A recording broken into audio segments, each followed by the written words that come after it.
അങ്ങനെ ഇന്ന് നോമ്പ് 9 വലിയ ക്ഷീണങ്ങളില്ല, ചെറിയ ചെറിയ ക്ഷീണത്തോടെ അങ്ങനെ പൊയ്ക്കൊണ്ടിരിക്കുന്നു. കുഴപ്പമില്ല, നോമ്പ് അടിപൊളി തന്നെ. പിന്നെ ഇവിടെ വെയിലാണ്, ചൂടാണ്, മഴയാണ്, അങ്ങനെയൊക്കെ ഇടയ്ക്കിടയ്ക്ക് വന്ന് പോകുന്നുണ്ട്. ഇന്ന് ഭക്ഷണം എന്താ അറിയാൻ വേണ്ടി മുതലാളി ഫോൺ എടുക്കില്ല. എന്ത് കഥ.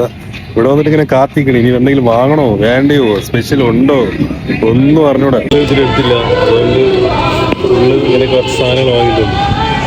ഇത് വെച്ച് അഡ്ജസ്റ്റ് ചെയ്യാം.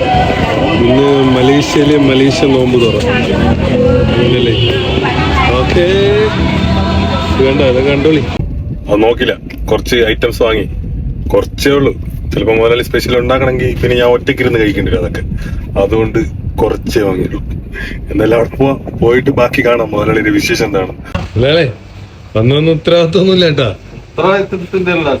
ഓപ്ഷൻസ് ഇല്ല എന്തുണ്ടാക്കണമെന്ന് അറിഞ്ഞൂടാ. അതുകൊണ്ട് കണക്കാ. ഇന്ന് ഞാൻ അവിടെ ഫോൺ വിളിച്ച് കാത്തിരുന്നതൊന്ന് പെട്ടെന്ന്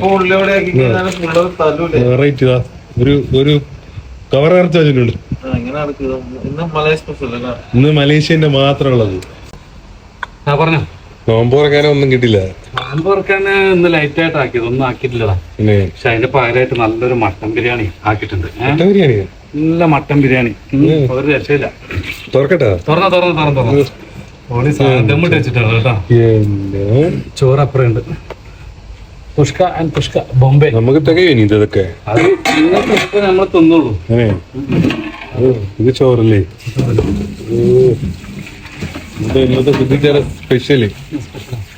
ഇന്നത്തെ സ്പെഷ്യല് മട്ടൻ ബിരിയാണി. മട്ടൻ ബിരിയാണിയിൽ മട്ടൻ കാണോ? മട്ടൻ 2 വർഷം ഞാൻ തിന്നിട്ടുണ്ട്. ബാക്കി ഞാൻ കിട്ടിയാത്രേ ഉള്ളൂ. അത് കുക്കിംഗ് എന്ന് പറയുന്നത് ഞാനല്ലേ, ആദ്യത്തെ ആ വേവൊക്കെ നോക്കി അതിന്റെ എരിവ് പുളി എല്ലാം നോക്കി മനസ്സിലാക്കിയതിന് ശേഷം അത് പുറത്തേക്ക് സപ്ലൈ ചെയ്യാൻ പാടുള്ളൂ. എന്ത് സാധനം അങ്ങനെ തന്നെ.